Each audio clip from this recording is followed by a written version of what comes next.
Hi hello नमस्कार good morning. कसे आहात तुम्ही सर्व? मस्त ना? असेच मस्त खा आणि स्वस्थ राहा. मी प्रियंका तुम्हा सर्वांचं पुन्हा एकदा खूप मनापासून स्वागत करते आजच्या एका नवीन व्हिडिओमध्ये. आणि आज व्हिडिओच्या सुरुवातीलाच मला एक गोष्ट क्लिअर करायची आहे, ती म्हणजे की जे पण माझे सबस्क्रायबर्स आहेत किंवा जे पण लोक माझे व्हिडिओज बघतात त्यांना एक गोष्ट अशी सांगावीशी वाटते की मला माहीत आहे की चॅनलवर रेग्युलरली व्हिडिओ मला अपलोड करता येत नाहीत, पण आय होप तुम्ही ही गोष्ट समजून घ्याल. कारण घरात 2 लहान मुलं आहेत आणि मग त्यांच्याकडे बघूनच मला वेळ ॲडजस्ट करावा लागतो. आणि सध्या तर असं होतं आहे की काही ना काही कारणामुळे स्कूलला सारख्या सुट्ट्या चालू असतात, त्याच्यामुळे प्रॉपर एडिटिंगला किंवा शूटिंगला वेळच भेटत नाही. अजून तर स्कूलला तशा सुट्ट्या लागलेल्या नाहीत आणि सुट्ट्या लागल्यावर काय होईल कसं होईल हे माझं मलाच माहीत नाही. पण मी जमेल तसं शॉर्ट व्हिडिओजमधून किंवा लाँग व्हिडिओजमधून तुम्हाला अपडेट देण्याचा प्रयत्न करतच राहील. तर आशा करते की तुम्ही या गोष्टी समजून घ्याल. तर असं नेहमीप्रमाणे सकाळ झालेली आहे आणि आज मुलांना सुट्टी आहे, शिवाय गुरुवार आहे त्याच्यामुळे सचिनला उपवास आहे. आणि सचिनला उपवास असलं की स्वयंपाकाचा पण काही जास्त तामझाम नसतो, कारण मग मी सगळ्यांसाठी साबुदाण्याची खिचडीच बनवत असते, कारण ती घरात सगळ्यांना आवडते. त्याच्यामुळे स्वयंपाक बनवायचं काही टेन्शन नसतं. आणि सुट्टी असल्यामुळे मी आज थोडी लेटच उठले, कारण मी आज उठायचा थोडा कंटाळा केला, कारण काही दिवसांपासून झोपच अशी प्रॉपर होत नाही आहे. कारण मागच्या आठवड्यामध्ये आम्ही गावाला होतो तेव्हा पण तिकडे गेल्यावर खूप आवरावर असते, तिकडे कोणी राहत नाही, त्याच्यामुळे साफसफाई खूप करावी लागते घराची. आणि त्यातल्या त्यात नक्षूचा बड्डे होता त्याच्यामुळे खूप आवरावर होती, पाहुणे येत जात होते, त्याच्यामुळे प्रॉपर अशी काही झोप झालेली नाही. त्याच्यामुळे मी आज उठायचा थोडा कंटाळाच केला. आता तर प्रॉपर उन्हाळ्याला पण सुरुवात झाली असं वाटतं. अगदी सकाळी उठल्यापासून खूप गरम होतं आणि जिकडे पण पाऊस पडायचा तिकडे तो पडून गेला. आता पावसाचं कुठे काही चिन्ह दिसत नाही. आणि तरी कितीही गरम होत असलं आणि कितीही ऊन पडत असलं तरी आमच्याकडे चहा पिणं काही सुटणार नाही. त्याच्यामुळे उठल्यावर पहिल्यांदा मी चहा ठेवला आणि म्हटलं चहा उकळतोय तोपर्यंत बेडरूम आवरून घेऊ, कारण मुलांना सुट्टी होती त्याच्यामुळे लेट जरी उठले असते तरी सगळे कामं निवांत चालले होते. इतर वेळी मुलं जेव्हा स्कूलला जातात तेव्हा मी हे कामं पटापट आवरून घेत असते. मिशोवरून हे जे बेडशीट मी मागवलं आहे ते एकदमच छान आहे. याची क्वालिटी पण एकदम भारी आहे, शिवाय धुतल्यानंतर याचा कलर वगैरे काही जात नाही. पण एकच प्रॉब्लेम असा आहे की ते व्हाईट कलरमध्ये असल्यामुळे खूप खराब होतं. पिल्लं पण याच्यावर खेळत असतात, त्याच्यामुळे ते सारखं सारखं धुवावं लागतं. म्हणून मी आज बेडशीटसोबत पिलो कवर पण काढून धुवायला टाकले.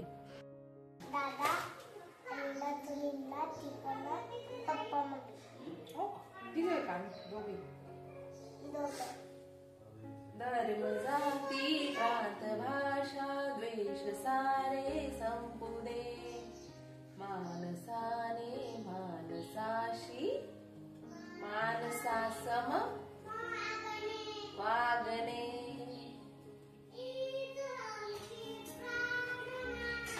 हीच आमची प्रार्थना हेच आमुचे मागणे.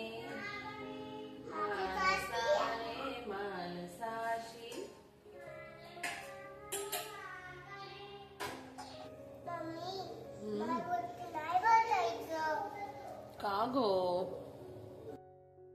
मला गाणे ऐकायला खूपच आवडतात आणि स्पेशली मराठी गाणे.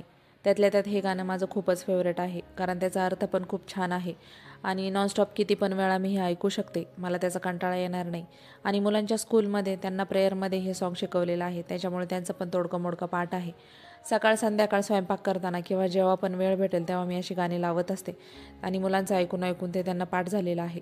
त्याच्यामुळे मी जेव्हा पण हे गाणं म्हणेल तेव्हा ते माझ्या मागे मागे त्यांच्या व्हर्जनमध्ये हे गाणं म्हणत असतात. सचिनला आज उपवास असल्यामुळे त्यांना मी लवकरच चहा दिला होता आणि आज मला चहा बिस्किट खायची खूप इच्छा होती, पण घरात बिस्किट नव्हते. मग जवळच एक शॉप आहे, मग तिथून बिस्किट घेऊन आलो आणि सगळ्यांनी मिळून चहा बिस्किटचा नाश्ता केला. मुलांना दूध मी गरम करून दिलं होतं, त्यांनी ते दुधात बुडवून खाल्ले. तसं तर मुलांसाठी बिस्किट चांगले नसतात आणि मी कायम त्यांना देत पण नाही, पण कधीतरी चालतं, म्हणून आज आम्ही सगळ्यांनी मिळून दूध बिस्किटचा आणि चहा बिस्किटचा नाश्ता केला. दक्षूच्या आणि दिदीच्या काही काही सवयींमध्ये अगदी जमीन आसमानाचा फरक आहे. दक्षूला सकाळी उठल्यावर काही खायला नको असतं सध्या, पण दिदी उठल्यावर अगदी काहीही खाऊ शकते. ती कधी कधी फ्रीजमधून काढलेलं लगेच टोमॅटो पण खाते, पण दक्षूचं तसं नाही. तो तर सध्या उन्हाळ्यामुळे दूध पण प्यायला नको म्हणते. दिदीला दूध खूप आवडतं, त्याच्यामुळे सध्या ती भिजलेले बदाम आणि दूध खाऊन तर स्कूलला जातेच, किंवा मग कधी कधी भाजीपोळी दिली तरी ती सुद्धा खाऊन ती जाते. दक्षूला तशी भाजीपोळी आवडते, मग त्याला भाजीपोळी दिली की ती खाऊन तो स्कूलला जात असतो. नक्षूच्या बड्डेच्या वेळेस गावी गेलो होतो आणि तिथून येऊन 2-3 दिवस झाले, तरी पण या बॅग्स अजून अनपॅक करायच्या बाकीच होत्या. खरं तर वेळच भेटला नाही, कारण मग आल्यावर लगेच मुलांचं स्कूलचं रुटीन चालू झालं आणि आज सुट्टी होती, म्हटलं आज हे आवरून घेऊया. आणि स्वयंपाकाचा पण आज काही जास्त तामझाम नव्हता, म्हणून मग मी आज ह्या बॅग अनपॅक करायला घेतल्या. नक्षूच्या बड्डेचं सेलिब्रेशन आम्ही कसं केलं त्याचे 2 मिनी व्लॉग मी चॅनलवर अपलोड केलेलेच आहेत. आणि त्यात तुम्ही मला ही साडी घातलेली बघितलेली असेल.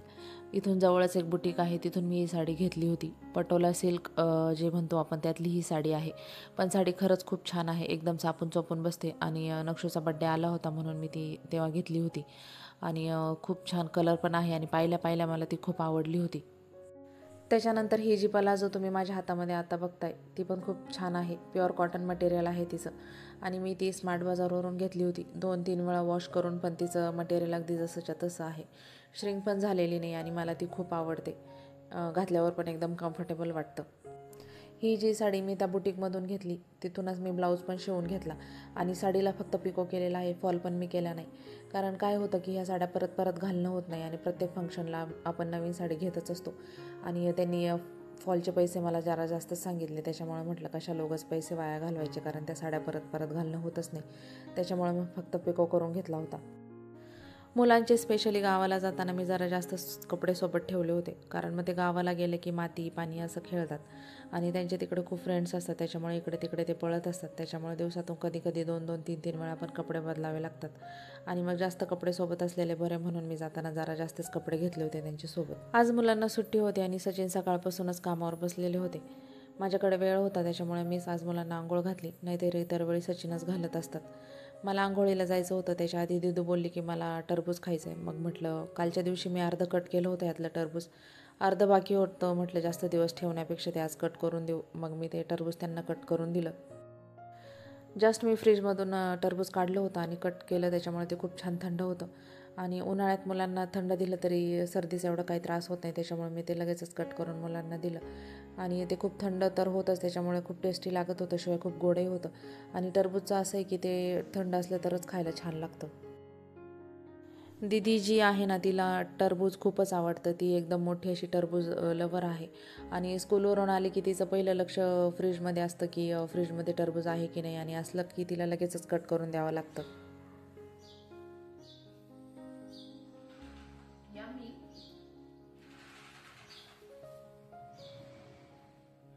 चोर 1 2 3 गो.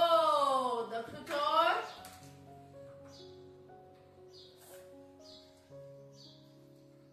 तुझं राहिलं तुला मॉलवरून एक गाडी घेऊन चल लोकांनी. तुझं टरबूज खाल्लं तुला मॉलवरून एक गाडी घेऊन. तुला जी आवडत ती घेऊन चल लवकर.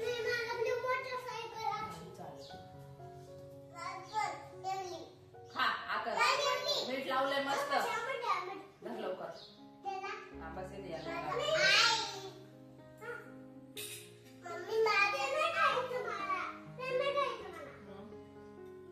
इथं बस मग baby. Open your mouth properly. दक्षूला टरबूज अजिबातच आवडत नाही असं म्हटलं तरी चालेल. तो कधी कधी बऱ्यापैकी खातो किंवा कधी कधी अजिबातच खात नाही. आणि मग असं नादी लावून लावून त्याला खाऊ घालावं लागतं. पण त्याने अजिबातच आज टरबूज खाल्लं नाही. आणि मग चिकूचा ज्यूस मागत होता. मग मी त्याच्यासाठी चिकूचा ज्यूस बनवून दिला. मस्त असं थंडगार टरबूज खाऊन झाल्यानंतर मी आंघोळ केली आणि त्याच्यानंतर मॉलला जायचं होतं. कारण सचिनचा जो उपवास होता आणि साबुदाण्याची खिचडी बनवायची होती, पण घरात शेंगदाणेच नव्हते. मग म्हटलं बनवायची कशी, तर त्याच्यासाठी मी त्यांना सकाळपासून म्हणत होते की तुम्ही जाऊन या, पण ते बोलले की तू पण चल. मग म्हटलं वेळ आहे तर जाऊन येऊ. आणि मस्त असे कवर होऊन आम्ही निघालो होतो पूर्णपणे, कारण मग बाहेर आता खरंच खूप ऊन पडतं.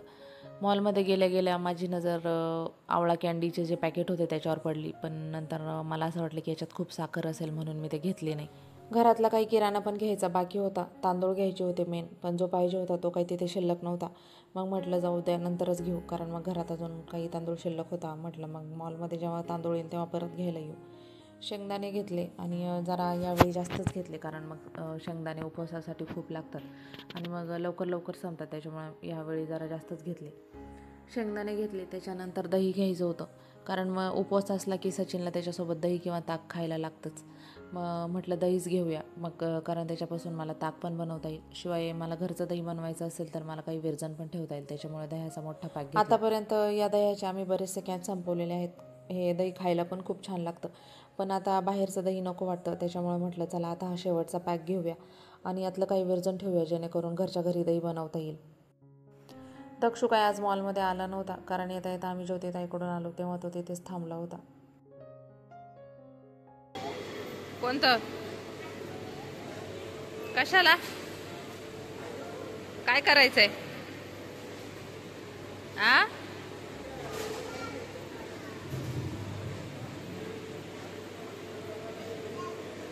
नो नो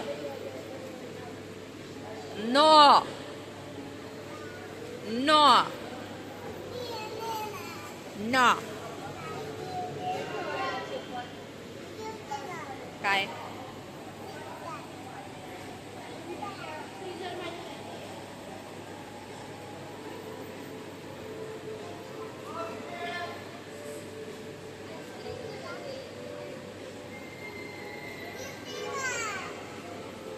आपण दुसरं घेऊ काहीतरी.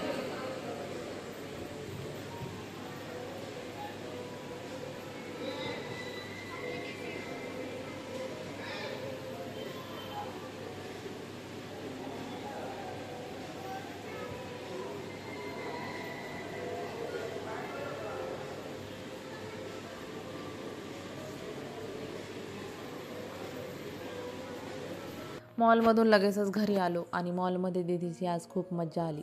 बिलिंग सेक्शन जिथे आहे तिथे मॉलवाल्यांनी वेगवेगळे चॉकलेट्स टॉफीज लावलेले आहेत आणि मुद्दामच लावलेले आहेत असं मला वाटलं, कारण लहान मुलांचं मग तिथे लक्ष जातं आणि मग ते वेगवेगळ्या गोष्टी मागत असतात.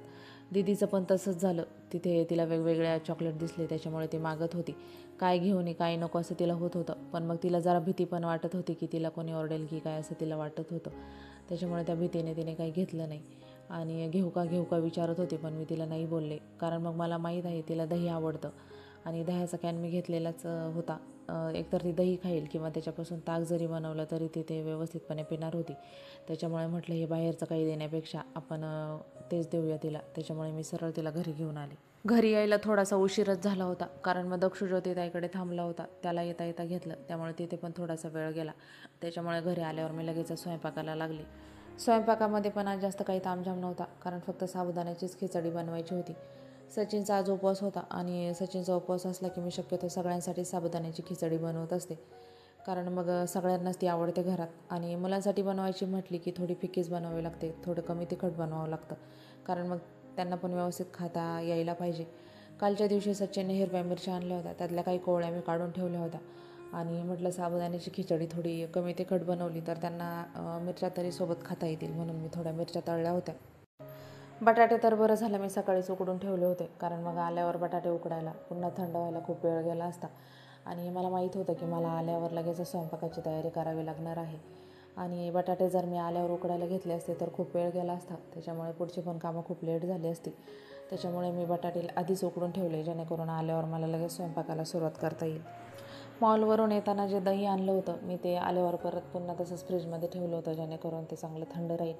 मग नंतर त्याच्यामध्ये थोडंसं पाणी आणि मीठ टाकून त्याचं ताक बनवून घेतलं आणि मिक्सरचं भांडं पुन्हा असंच मी फ्रीजमध्ये ठेवून दिलं, कारण मग जेवायला अजून वेळ होता आणि बाहेर जर ठेवलं असतं तर ते पुन्हा थोडंसं गरम झालं असतं. त्याच्यामुळे मी असंच ते फ्रीजमध्ये ठेवून दिलं.